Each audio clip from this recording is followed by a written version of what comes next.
वालेकुम students. I hope कि आप बिल्कुल ठीक होंगे। तो हमने पिछले लेक्चर में रियल नंबर सिस्टम के बारे में डिस्कस किया था, उसकी डेफिनेशन देखी थी और कुछ एमसीक्यूज किए थे।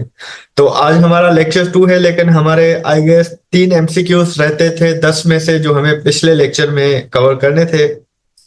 तो ये है हमारे वो lecture MCQs.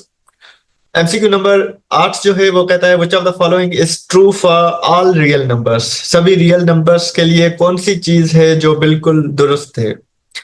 Option A, all real numbers are rational, all real numbers are either rational और irrational, all real numbers are whole numbers और all real numbers are integers. तो हमने ऊपर डेफिनेशन और कुछ जो उसकी बेसिक्स पढ़ी थी उस वो अगर आपको याद है, अगर याद नहीं तो आप दोबारा से काइंडली वो लेक्चर चेक कर लें। अगर आपने नहीं देखा तो अब आपने इसका ऑप्शन बताना है, खुद कॉपी पे करते जाएं। जैसे मैंने पिछले लेक्चर में कहा था कि आपको ये सारी चीजें कॉपी पे कर लेनी चाहिए ताकि आपको आइडिया हो जाए कि आप 10 में से कितने आंसर सही कर पाते हैं। तो इसका ऑप्शन बी होगा डेफिनेटली। रियल नंबर्स जो हमारे होते हैं या तो वो रेशनल होते हैं या इरेशनल होते हैं, दोनों कंसिस्ट करते हैं। तो इसकी एक्सप्लेनेशन भी नीचे लिखी हुई है। The real number system consist of both rational and irrational numbers. ये बेसिकली एक सिंपल डेफिनेशन थी जो हमने पीछे पढ़ी थी। So option B is correct. इसके बाद क्वेश्चन नंबर 9 है हमारे पास। Which of the following is an integer. कौन सा नंबर ऐसा है जिसको हम सिर्फ इंटीजर बोल सकते हैं। 1/3, 0, 2.5 और रेडिकल 5। तो ये भी आपको डेफिनेशन से ही अंदाजा हो जाएगा कि उसमें हमने कहा था an integer is a whole number and 0 is only whole number in option. So option B इसका करेक्ट होगा, क्योंकि 1/3 आपके पास क्या हो गया, p/q फॉर्म में देख सकते हैं, तो ये रेशनल नंबर हो गया। 2.5 इसी तरह ये आपके पास इरेशनल रेडिकल 5। तो इंटीजर उसको ही बोलते हैं जो कि होल नंबर हो। ठीक हो गया। तो 0 ही है यहाँ पे और कोई ऑप्शन नहीं, तो हमारा ऑप्शन बी करेक्ट होगा। इसी के तरह हमारे पास क्वेश्चन नंबर 10 देखा जाए तो the product of two irrational numbers is. दो इरेशनल नंबर है हमारे पास, उन दोनों को जब हम मल्टीप्लाई करते हैं उन दोनों की प्रोडक्ट ऑलवेज रेशनल होगी, ऑलवेज इरेशनल होगी, या समटाइम्स रेशनल और समटाइम्स इरेशनल या अनडिफाइंड होगी। तो इसका answer it can be sometimes rational like ऊपर था एंड समटाइम्स इरेशनल। ठीक है, कभी कभी दोनों की प्रोडक्ट रेशनल भी हो सकती है, कभी कभी उन दोनों की प्रोडक्ट इरेशनल भी हो सकती है। तो ये लाजमी नहीं है कि सम ऑफ इरेशनल वो हमेशा जो है उनकी प्रोडक्ट रेशनल हो या सिर्फ इरेशनल हो। इसकी सिंपल एक एग्जांपल भी दी हुई है कि रेडिकल 2 इंटू रेडिकल 2, हमारे पास ये दोनों इरेशनल नंबर्स हैं। ठीक हो गया। इन दोनों को जब हम मल्टीप्लाई करते हैं तो हमारे पास नंबर आता है जो 2, वो रेशनल नंबर है। ठीक है, इसको होल नंबर भी कह सकते हैं, इंटीजर भी कह सकते हैं, लेकिन हमारे पास क्वेश्चन सिर्फ रेशनल और इरेशनल का पूछा गया है तो ये रेशनल है। और सेम ही तरह हम जब मल्टीप्लाई करते हैं दूसरे दो नंबर्स यानी रेडिकल 2 और रेडिकल 3 को, तो हमारे पास वैल्यू आता है वो रेडिकल 6 आता है जो कि एक इरेशनल नंबर है। तो इसी तरह इनका जो मल्टीप्लिकेशन होगा, प्रोडक्ट होगी, वो कभी रेशनल आएगा कभी इरेशनल आएगा। तो इसीलिए जो हमारा ऑप्शन सी है वो बिल्कुल दुरुस्त है कि समटाइम्स रेशनल समटाइम्स इरेशनल। तो ये हमारे पिछले लेक्चर का कुछ कंटेंट रहता था जो हमने कवर कर लिया। अब डेफिनेशंस तो पहले लेक्चर में हो गई है। जिन लोगों ने अभी तक वो बिल्कुल उसका बेसिक नहीं पढ़ा उनको तो मैं रिकमेंड करूंगा कि आप इसका पिछला लेक्चर जो लेक्चर 1 है वो जाके विजिट करें और देखें, और वो 10-15 मिनट का है, वो आप समझ के फिर, और 7 एमसीक्यू उधर है, देन हम 3 इधर से देख लीजिएगा। अब लेक्चर 2 में हमारे पास सिर्फ 10 एमसीक्यूज हैं फ्रॉम 11 to 20। ठीक है, उनकी एक्सप्लेनेशन भी होगी, ऐसा नहीं कि सिर्फ एमसीक्यूज आपको दे के और छोड़ देंगे। सो टॉपिक सेम ही रहेगा, the real number system. MCQs होंगे हमारे पास। एमसीक्यू नंबर 11 है इस लेक्चर का। Which number system which number set does the number 5 belong to. कौन सा नंबर सेट है जिसके साथ 5 बिलोंग करता है। Is it a natural numbers, integers, rational numbers या ऑल ऑफ द अबव। तो आप अपने कॉपी पे जरूर टिक कर लीजिएगा कि आपको क्या लगता है कि जो नंबर सेट है उसमें से 5 किससे बिलोंग करता है। तो simply 5 is a natural number, integer and rational number. ठीक है, इंटीजर एंड रेशनल हमारे पास क्या क्या हो गया। नेचुरल नंबर यानी ऑप्शन ए भी सही है, इंटीजर ऑप्शन बी भी सही है, एंड रेशनल नंबर तीनों ऑप्शन सही है। तो मतलब हमारे पास जो ऑप्शन नंबर 4D है ऑल ऑफ द अबव वो करेक्ट हो जाएगा। 5 जो है वो नेचुरल नंबर सेट से भी बिलोंग करता है, इंटीजर से भी करता है और रेशनल नंबर से भी करता है। ठीक हो गया। उसके बाद एमसीक्यू नंबर 12 है हमारे पास, the decimal representation of an irrational number. Decimal representation of an irrational number क्या होती है? टर्मिनेट होती है, रिपीट होती है, नाइदर टर्मिनेट नॉर रिपीट होती है, या बोथ टर्मिनेट्स एंड रिपीट्स। यानी डेसिमल रिप्रेजेंटेशन इरेशनल नंबर की क्या होती है? वो टर्मिनेट होती है या वो रिपीट होती है, ठीक है। डेसिमल रिप्रेजेंटेशन मतलब डेसिमल के बाद उसका, या नाइदर टर्मिनेट नॉर रिपीट मतलब ना ही टर्मिनेट होता है नंबर, ना ही चेंज होता है और ना ही रिपीट होता है यानी बार बार आता है, या फिर बोथ टर्मिनेट्स एंड रिपीट्स। तो सिंपल इसका एक्सप्लेनेशन आप देख लें, आपने आई होप कि अपना आंसर भी लिख लिया होगा। इरेशनल नंबर्स है non terminating non repeating decimal representation. So option C is correct. ये वाला ऑप्शन सी जो है, आप अगर एरो नजर आ रहा है यहाँ पे ऑप्शन सी, यानी आपके इरेशनल नंबर्स में डेसिमल के बाद जो नंबर्स होते हैं वो ना तो रिपीट होते हैं और ना ही टर्मिनेट होते हैं। टर्मिनेट होना मतलब वो खत्म हो जाए, लाइक 1.234 खत्म हो गया, 1.21 खत्म हो गया, 1.2 खत्म हो गया, इसी तरह वो टर्मिनेट हो गया मतलब खत्म हो गया। या फिर वो रिपीट होता रहे बार बार, लाइक 0.131 131 131 131 इसी तरह रिपीट हो रहा है अप टू अनडिफाइंड। ठीक हो गया। तो सिंपल जो इरेशनल में होता है ये हमने डेफिनेशन में पढ़ा था, फिर वही मैं आपको रेफर करूंगा फर्स्ट लेक्चर, वहां पे अगर आपने डेफिनेशन पढ़ ली होती तो इसका आप ऑप्शन सी जो है विदाउट एनी कंसंट्रेशन टिक कर देते। क्वेश्चन नंबर 13 उसके बाद हमारे पास है विच of the following is not real number. नीचे में से कौन सा है जो रियल नंबर नहीं है? रेडिकल 4, 0, -5 या रेडिकल -1।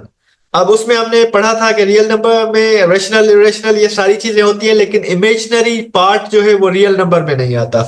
तो यहाँ पे ऑप्शन डी जो लग रहा है वही एक इमेजिनरी पार्ट है, बाकी तो सारे जो है वो हमारे या तो होल नंबर्स में आ जाता है, या तो जस्ट इंटीजर्स में आ जाता है, या तो रेशनल नंबर हो या तो इरेशनल नंबर है। तो इसकी एक्सप्लेनेशन नीचे लिखी हुई है। -1 is not a real number, it is a imaginary number. ठीक है, तो ये सिंपल ऑप्शन डी आपका करेक्ट हो जाएगा क्वेश्चन के हिसाब से।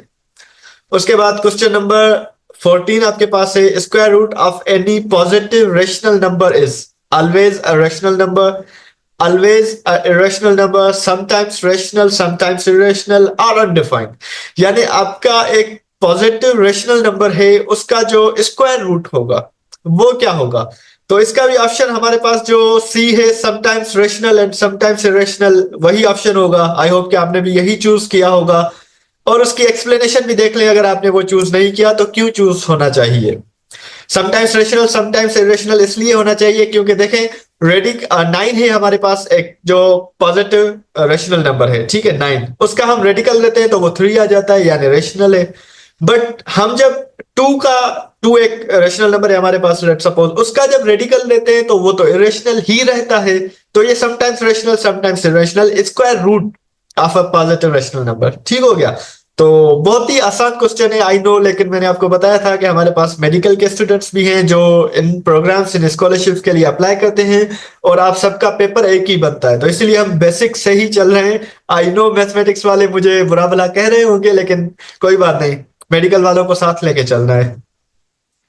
उसके बाद क्वेश्चन नंबर 15 अगर हम देखें, हमारे पास सिंपल है what is the additive inverse of 3/5। Additive inverse उसको कहते हैं कि हम जब उसको इनवर्सली ऐड करें तो उसका रिजल्ट क्या आता है? रिजल्ट 0 आना चाहिए। एडिटिव इनवर्स यही होता है।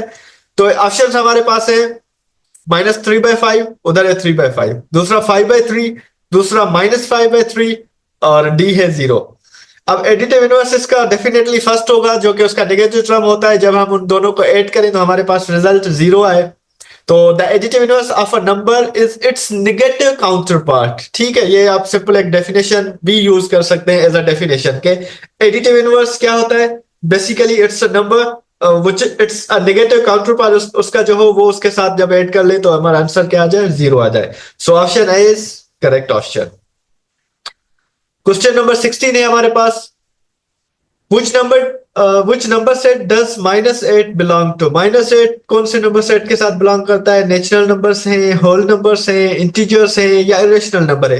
इरेशनल तो होगा ही नहीं। ठीक हो गया। नेचुरल नंबर्स में भी नहीं आता, होल नंबर्स में भी नहीं आता, तो सिंपल हमारे पास ऑप्शन कौन सा बच गया? C. So let's see in explanation -8 is an integer but it's not a natural और होल नंबर। इरेशनल तो है ही नहीं, वो तो मतलब मैं कहूँ अगर अंधे को हम कहेंगे वो भी देख के बता लेगा कि ये इरेशनल तो नहीं है। बाकी कुछ बच्चे कंफ्यूज होते हैं होल नंबर्स में और नेचुरल नंबर्स में, तो ये बेटा ना होल नंबर है ना नेचुरल नंबर है, इट्स सिंपल एन इंटीजर। उसके बाद क्वेश्चन नंबर 17 है हमारे पास MCQ. The real number system consist of rational numbers only. Real number system किस पे कंसिस्ट करता है? ओनली रेशनल नंबर्स होते हैं, इरेशनल नंबर्स होते हैं, both rational and irrational numbers होते हैं, या नेचुरल नंबर्स होते हैं ओनली। तो हम ये पहले ही पढ़ के आए कि रियल नंबर सिस्टम में रेशनल भी होते हैं इरेशनल भी होते हैं, तो हमारा जो ऑप्शन बी होगा, सॉरी बी में तो सिर्फ इरेशनल है, सी ऑप्शन जो होगा वो बिल्कुल करेक्ट होगा। So the real number system includes both types of numbers. So option C is correct because there is both rational and irrational numbers. तो हमारा जो रियल नंबर सिस्टम होते हैं उसमें रेशनल भी आ जाते हैं इरेशनल भी आ जाते हैं, ये भी डेफिनेशन में से था।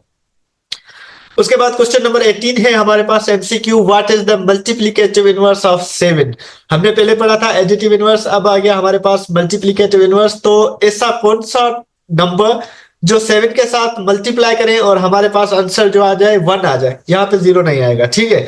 तो -7 मल्टीप्लाई करेंगे नहीं आएगा, 1/7 मल्टीप्लाई करेंगे तो हमारे पास आंसर 1 आ जाएगा। जब 7 मल्टीप्लाई करेंगे तो 49 आ जाएगा, 0 के साथ तो 0 ही आ जाएगा। तो ये मल्टीप्लिकेटिव इनवर्स जो होगा हमारे पास काउंटर पार्ट उसके साथ मल्टीप्लाई करें, वहां पे काउंटर पार्ट हम ऐड कर रहे थे, तो वो 1/7 है। सो बी इज करेक्ट ऑप्शन। हमारे पास क्वेश्चन नंबर 19 है विच of the following is not an integer? कौन सा नंबर है जो इंटीजर नहीं है? -4 इंटीजर है, 0 इंटीजर है, 7 को आप इंटीजर कह सकते हैं, 2.5 इसमें इज नॉट, सॉरी इंटीजर तो होगा मेरे ख्याल से, लेकिन यहाँ पे होल नंबर का क्वेश्चन में होना चाहिए था, ठीक है, क्योंकि एक्सप्लेनेशन में होल नंबर दिया है। Integers are whole numbers and 2.5 is not a whole number, ठीक है। तो इंटीजर्स में होल नंबर्स आ जाते हैं और 2.5 हमारे पास होल नंबर नहीं है, तो ये इसका बिल्कुल ऑप्शन करेक्ट होगा, कौन सा वाला? सी वाला। ठीक हो गया कि which of the following is not an integer, कौन सा है जो इंटीजर नहीं है? तो -4 भी है, 0 भी है, 7 भी है, 2.5 नहीं है। क्वेश्चन नंबर 20 हमारे पास है द डेसिमल 0.625 इज, क्या है ये? रेशनल नंबर है, इरेशनल नंबर है, इंटीजर है या होल नंबर है? सिंपल ऊपर वाले क्वेश्चन को देख के ही हम समझ सकते हैं कि ये ना तो होल नंबर है और ना ही हमारे पास इंटीजर नंबर है। बाकी रेशनल और इरेशनल में आप लोग कंफ्यूज हो सकते हैं, ठीक है। तो सिंपल इरेशनल भी आपको देख के पता चल रहा होगा कि ये नहीं है, क्योंकि it can be expressed as 5/8। इसको हम 5/8 यानी p/q फॉर्म में लिख सकते हैं।